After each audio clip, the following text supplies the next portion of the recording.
Welcome back. Let's get started. This chapter is titled Las Guayabas, Guavas. They emerged from the fig orchard and continued through a pear grove. When they came into a clearing, they saw Señor Rodriguez waiting with a lantern by the barn doors. They hurried inside. Pigeons fluttered in the rafters. Their wagon was waiting, surrounded by crates of green guavas. "Did Marisol come?" asked Esperanza, her eyes searching the barn. "I could tell no one about your departure," said Señor Rodriguez. "When the time is right, I will tell her that you looked for her and said goodbye. Now we must hurry. You need the protection of darkness." Alfonso, Miguel, and Señor Rodriguez had built another floor in the wagon, higher than the real one and open at the back, with barely enough room between for Mama, Esperanza, and Hortensia to lie down. Hortensia lined it with blankets. So imagine right now you would a wagon, and if this is the ground, the floor of the wagon, they built another floor on top to make it look like the floor came higher than it really did. And in this little space is where Mama and Esperanza and Hortensia all hid. Esperanza had known about the plan, but now she hesitated when she saw the small space. "Please, can I sit with Alfonso and Miguel?" "Mija, it is necessary," said Mama. "There are too many bandits," said Alfonso. "It is not safe for women to be on the roads at night. Besides, your uncles have many spies, remember? That is why we must take the wagon to Zacatecas and catch the train there instead of from Aguascalientes." "Luis has bragged about the engagement to everyone," said Hortensia. "Think how angry he will be when he discovers you have gone. We cannot take the chance of you being seen." Mama and Hortensia said grateful goodbyes to Señor Rodriguez, then slid between the floors of the wagon. Esperanza reluctantly scooted on her back between them. "When can we get out?" "Every few hours we will stop and stretch," said Mama. Esperanza stared at the wood planks just a few inches from her face. She could hear Alfonso, Miguel, and Señor Rodriguez dumping crate after crate of guavas onto the floor above them, the almost ripe fruit rolling and tumbling as it was piled on. The guavas smelled fresh and sweet, like pears and orange all in one. Then she felt the guavas roll in around her feet as Alfonso and Miguel covered the opening. If anyone saw the wagon on the road, it would look like a farmer and his son taking a load of fruit to market. "How are you?" Alfonso asked, sounding far away. "We are fine," called Hortensia. The wagon pulled out of the barn and the guavas shifted and settled. It was dark inside, and it felt like someone was rocking them in a bumpy cradle, sometimes side to side, sometimes back and forth. Esperanza began to feel frightened. She knew that with a few kicks of her feet she could get out, but still she felt trapped. Suddenly she thought she couldn't breathe. "Mama," she said, gasping for air. "Right here, Esperanza. Everything is fine." "Do you remember," said Hortensia, taking her hand, "when you were only 5 years old and we hid from the thieves? You were so brave for such a little girl. Your parents and Alfonso and the other servants had gone to town. It was just you and me and Miguel in the house. We were in your bedroom and I was pinning the hem of your beautiful blue silk dress. Do you remember that dress? You wanted it pinned higher so your new shoes would show." Esperanza's eyes were beginning to adjust to the darkness and to the pitch and roll of the wagon. "Miguel ran into the house because he had seen bandits," said Esperanza, exhaling.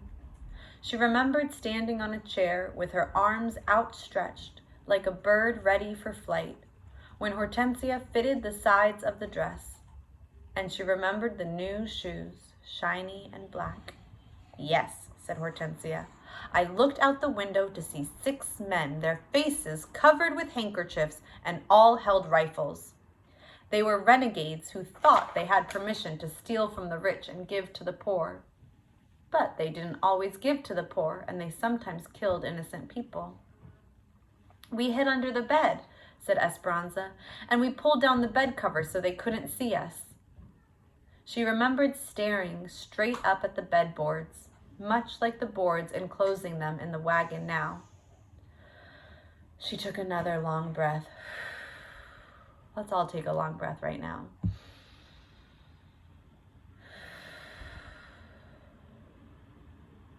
What we didn't know was that Miguel had a big field mouse in his pocket, said Hortensia. "Yes, he was going to scare me with it," said Esperanza. The wagon creaked and swayed.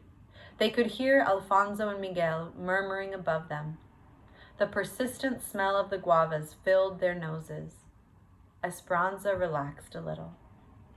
Hortensia continued. "The men came into the house and we could hear them opening cupboards and stealing the silver. Then we heard them climb the stairs. 2 men came into the bedroom and we saw their big boots through a crack in the bed cover. But we didn't say a word. Until a pin poked me and I moved my leg and made a noise. I was so frightened they would find us," said Hortensia.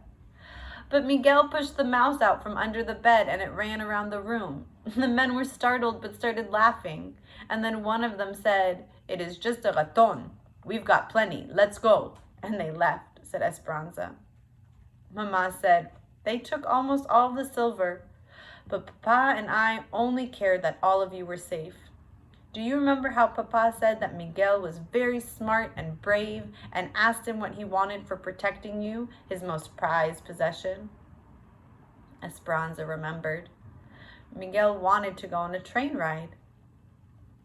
Hortensia started to hum softly, and Mama held Esperanza's hand. Miguel's reward, the day-long train ride to Zacatecas, seemed like yesterday. Miguel had been 8 and Esperanza 5.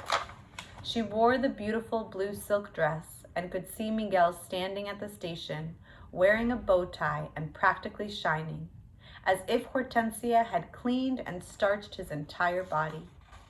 Even his hair was slicked down smooth and his eyes gleamed with excitement. He was mesmerized by the locomotive, watching it slowly pull in. Esperanza had been excited too. When the train arrived, all sputtering and blustery, porters had hurried to escort them, showing them the way to their car. Papa took her hand and Miguel's and they boarded, waving goodbye to Alfonso and Hortensia. The compartment had seats of soft leather, and she and Miguel had bounced happily upon them. Later, they ate in the dining car at little tables covered in white linens and set with silver and crystal. When the waiter came and asked if there was anything he could bring them, Esperanza said, "Yes, please bring lunch now." The men and women dressed in their hats and fancy clothes smiled and chuckled at what must have looked like a doting father and 2 privileged children. When they arrived in Zacatecas, a woman wrapped in a colorful rebozo, a blanket shawl, boarded the train selling mangoes on a stick. The mangoes were peeled and carved to look like exotic flowers. Papa bought one for each of them. On the return ride, she and Miguel, with their noses pressed against their window and their hands still sticky from the fresh mango, had waved to every person they saw. The wagon jostled them now as it hit a hole in the road. Esperanza wished she could get to Zacatecas as fast as she had that day on the train, instead of traveling on back roads hidden in a slow wagon. But this time she was buried beneath a mountain of guavas and could not wave to anyone. There was no comfort, and there was no Papa. Esperanza stood at the station in Zacatecas, tugging at the second-hand dress. It didn't fit properly and was the most awful yellow. And even though they had been out of the wagon for some hours, she still smelled like guavas. It had taken them 2 days to arrive in Zacatecas, but finally, that morning, They left the wagon hidden in a thicket of shrubs and trees and walked into town.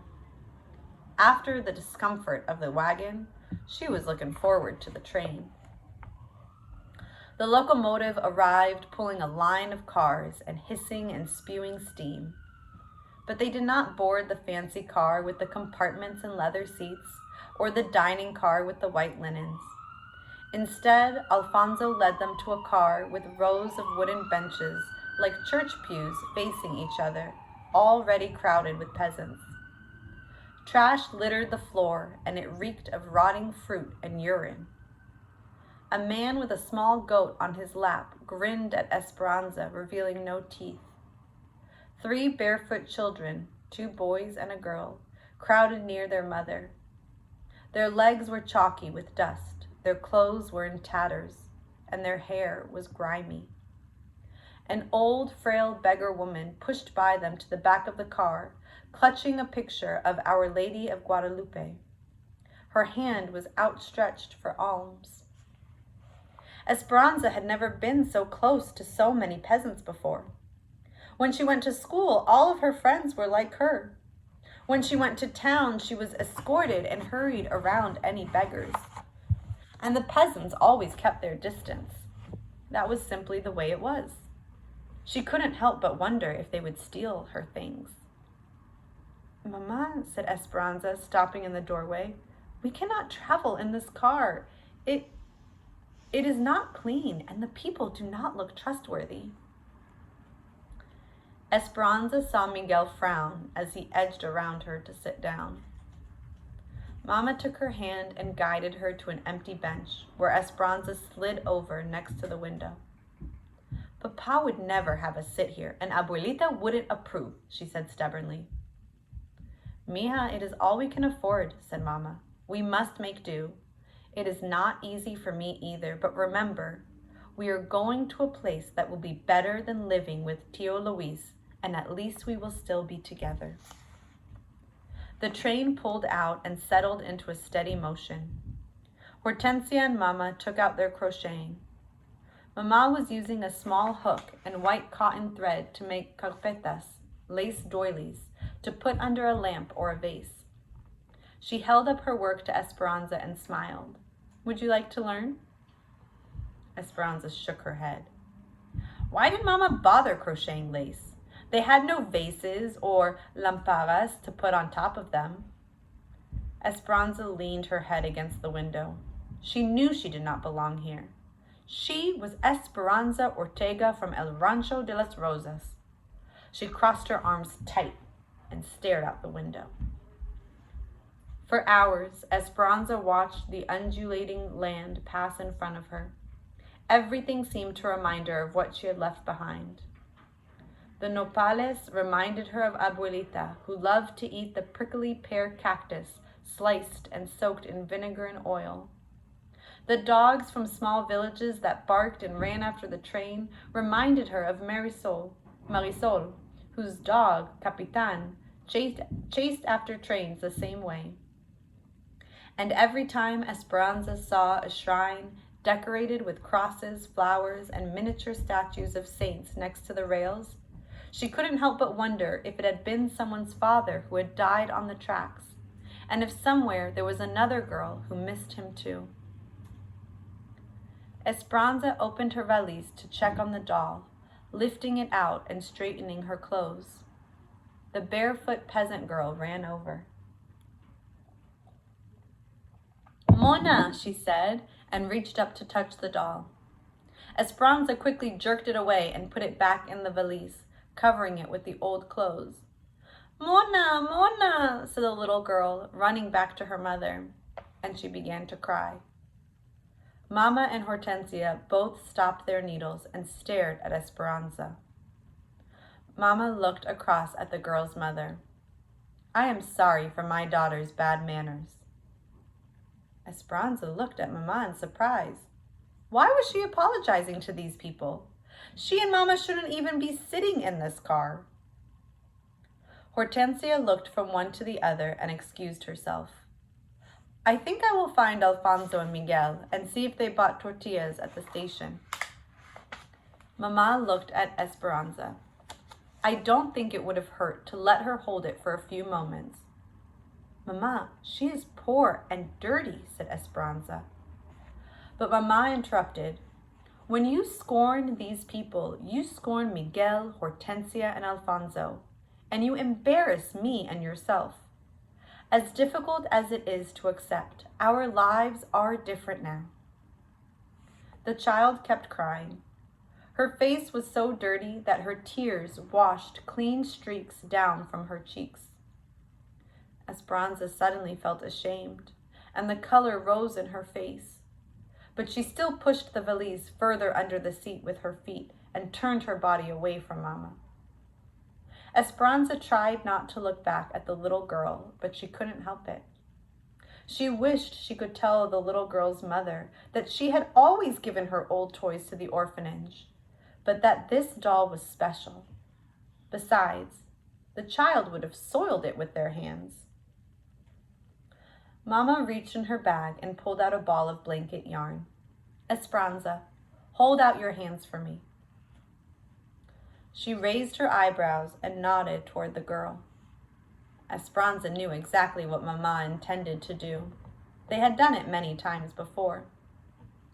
Mama wrapped the yarn around Esperanza's outstretched hands about 50 times until they were almost covered. Then she slipped a string of yarn through the middle of the loops and tied a tight knot before Esperanza removed her hands. A few inches below the knot, Mama tied another snug knot around all the yarn, forming a head. Then she cut the bottom loops, separated the strands into sections, and braided each section into what looked like arms and legs. She held the yarn doll up, offering it to the little girl. She ran to Mama smiling, took the doll, and ran back to her own mother's side. The mother whispered into the girl's ear. Shyly, she said, Gracias, thank you. De nada, you're welcome, said Mama. The woman and children got off the train at the next stop. Esperanza watched the little girl stop in front of their window, wave to Mama, and smile again. Before she walked away, she made the yarn doll wave goodbye too.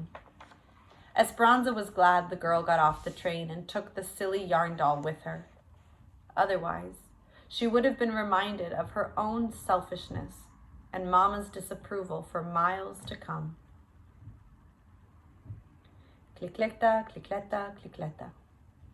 The song of the locomotive was monotonous as they traveled north, and the hours seemed like Mama's never-ending ball of thread unwinding in front of them.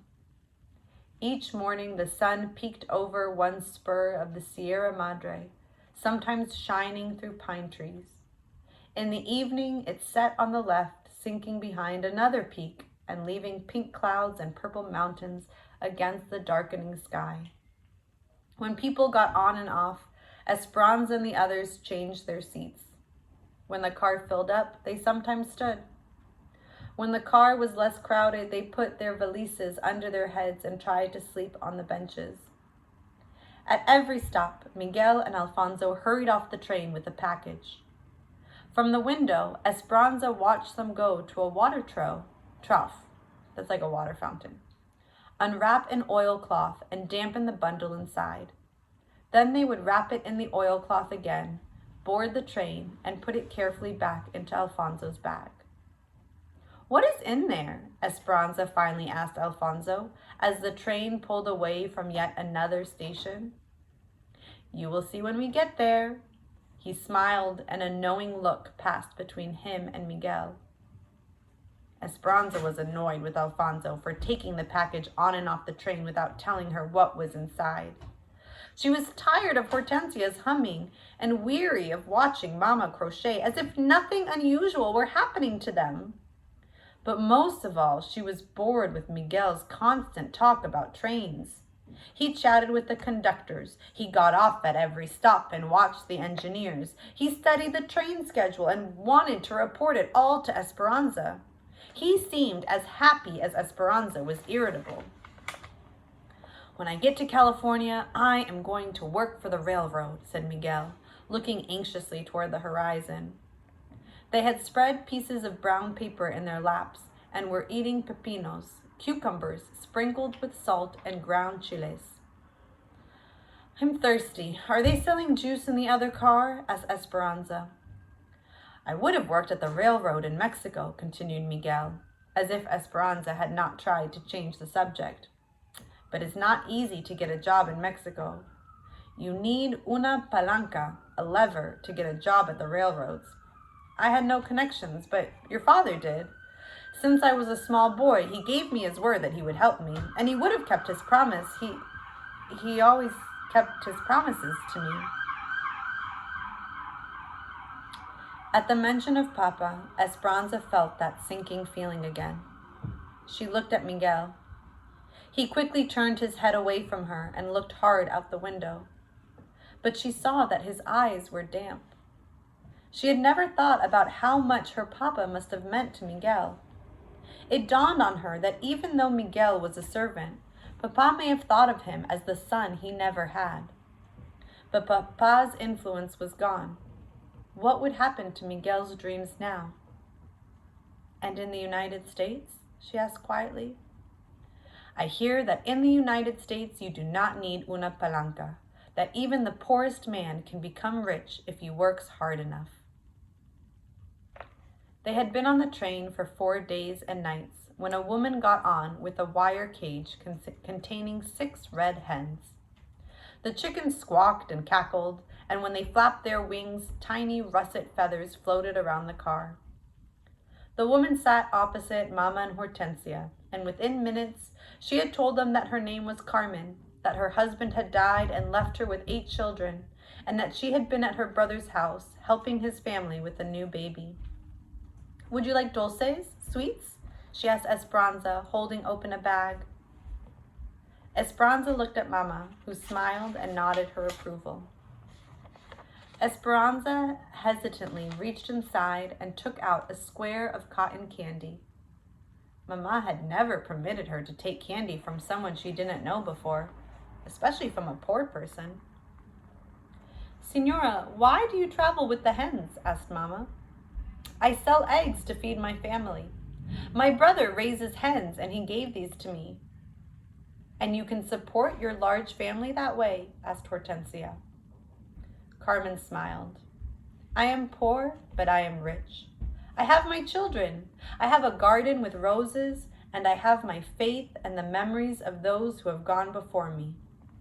What more is there?" Hortensia and Mama smiled, nodding their heads. But after a few thoughtful moments, Mama was blotting away stray tears. The 3 women continued to talk as the train passed fields of corn, orange orchards, and cows grazing on rolling hills. They talked as the train traveled through small towns where peasant children ran after the caboose, just for the sake of running. Soon, Mama was confiding in Carmen, telling her all that had happened with Papa and Tio Luis. Carmen listened and made clucking noises like one of her hens, as if she understood Mama's and Esperanza's problems. Esperanza looked from Mama to Carmen to Hortensia. She was amazed at how easily Carmen had plopped herself down and had plunged into intimate conversation. It didn't seem correct somehow. Mama had always been so proper and concerned about what she said, about what was said and not said. In Aguascalientes, she would have thought it was inappropriate to tell an egg woman their problems. Yet now, she didn't hesitate. "Mama," whispered Esperanza, taking on a tone she had heard Mama use many times. "Do you think it is wise to tell a peasant our personal business?" Mama tried not to smile. She whispered back, "It is all right, Esperanza, because now we are peasants too."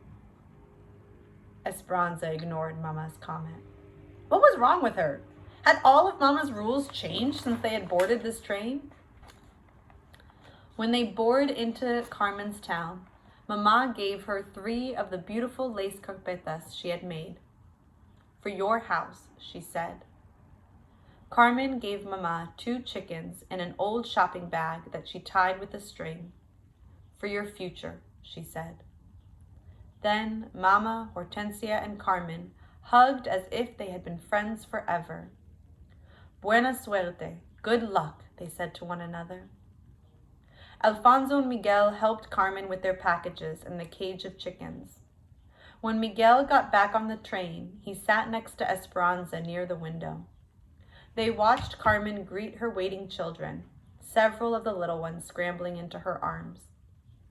In front of the station, a crippled Indian woman crawled on her knees, her hand outstretched toward a group of ladies and gentlemen who were finely dressed in clothes like the ones that used to hang in Esperanza's and Mama's closets.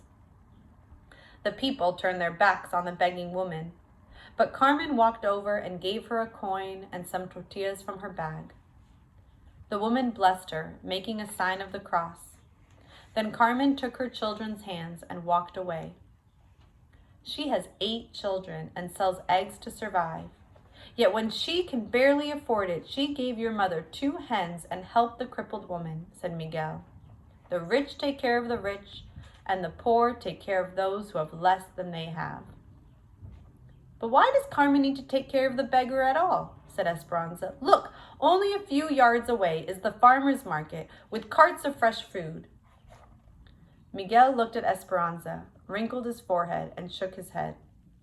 There is a Mexican saying, full bellies and Spanish blood go hand in hand. Esperanza looked at him and raised her eyebrows. Have you never noticed? He said, sounding surprised. Those with Spanish blood, who have the fairest complexion in the land, the lightest skin, are the wealthiest. Esperanza suddenly felt guilty and did not want to admit that she had never noticed or thought that it might be true. Besides, they were going to the United States now, and it certainly would not be true there. Esperanza shrugged. It is just something that old wives say. No, said Miguel. It is something the poor say. So as we end that chapter, I want you to think to yourself, and again, either share it with somebody around you, or you can send me a message and share with me what you think. But what is something in your life that makes you feel, that fills your life up, makes your life rich? So in the story, Carmen talked about having her children and a rose garden and her memories, and that fills her and makes her life rich. So what is in your life that makes you feel like your life is rich? I'll share that for me, I'm really thankful right now that I have my friends and my family and that we're all healthy right now. I'm thankful that I'm able to still do read aloud with students, which is one of my favorite things, and that all those things right now are making me feel like my life is very rich.